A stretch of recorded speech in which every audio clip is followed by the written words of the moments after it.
বড় সহজ কথা যে সবাই যদি সবার ধর্ম পালন করতে পারে, ইফতার পার্টিতে ইফতার মাহফিলে হামলা কেন হবে, বাধা কেন আসবে? আপনাদের বাধা যত বাড়বে, আপনাদের হামলা যত বাড়বে, বাংলাদেশে ইসলামের শিকড় তত গভীরে যাবে ইনশাআল্লাহ।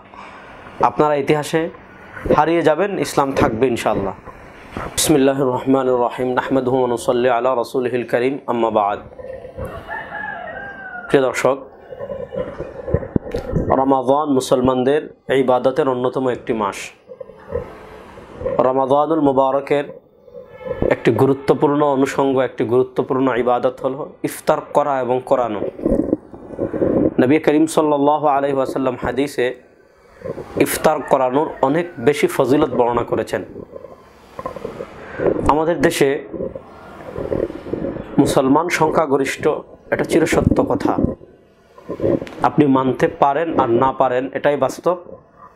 এই দেশ সংখ্যাগরিষ্ঠ মুসলমানদের দেশ। আমরা দেখি বিভিন্ন সরস্বতী পূজা বলেন বা বিভিন্ন পূজার সময় যখন আসে, আমাদের দেশের প্রত্যেকটি শিক্ষা প্রতিষ্ঠানে, বিশেষ করে ভার্সিটি লেভেলের সবগুলোতেই তাদের ধর্মীয় অধিকার বলে রাষ্ট্রীয় প্রটোকলে এবং ঝাঁকজমকভাবেই তাদের ধর্মীয় পূজা উৎসব তারা পালন করে। এতে আমাদের বিন্দুমাত্র আপত্তি নাই। কেউ ইসলাম গ্রহণ না করলে তাকে জোরপূর্বক ইসলাম গ্রহণে বাধ্য করা হবে, এটা ইসলামের মৌলিক থিম বা ইসলামের মেজাজ নয়, বা ইসলাম এটাকে সাপোর্ট করে না। ইসলামের দাবি হলো তার কাছে আপনি ইসলামের সৌন্দর্য তুলে ধরবেন।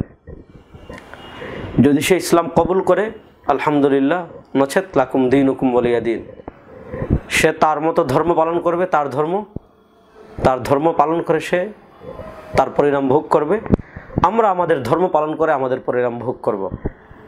হ্যাঁ, যদি আমাদের শক্তি থাকে, খিলাফা থাকে, তাদেরকে আমরা বশ্যতা স্বীকার করিয়ে ট্যাক্স বা জিজিয়া দিতে বাধ্য করি, সেটা ভিন্ন কথা।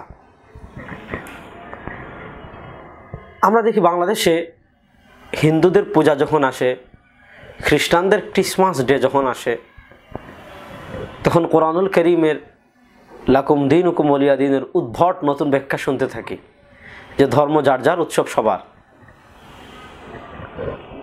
আমি অবাক হয়ে যাই এদের দ্বিচারিতা দেখে।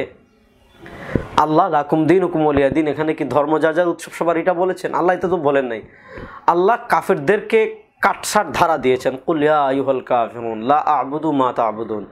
হে হাবিব, আপনি কাফেরদেরকে বলে দিন, তোমরা যাদের ইবাদত করো আমি তার ইবাদত করব না।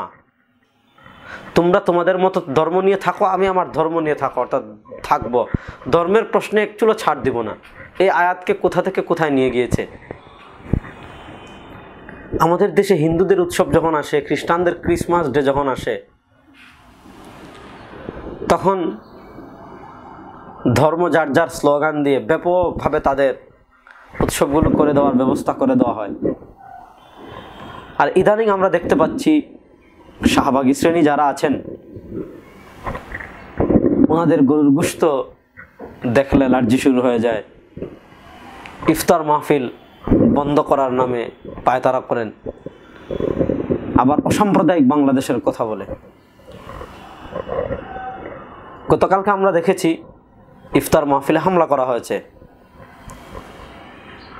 তো আমাদের বড় সহজ কথা যে সবাই যদি সবার ধর্ম পালন করতে পারে, ইফতার পার্টিতে ইফতার মাহফিলে হামলা কেন হবে, বাধা কেন আসবে? আপনাদের বাধা যত বাড়বে, আপনাদের হামলা যত বাড়বে, বাংলাদেশে ইসলামের শিকড় তত গভীরে যাবে ইনশাআল্লাহ। আপনারা ইতিহাসে হারিয়ে যাবেন, ইসলাম থাকবে ইনশাআল্লাহ। তো আমি অনুরোধ করব,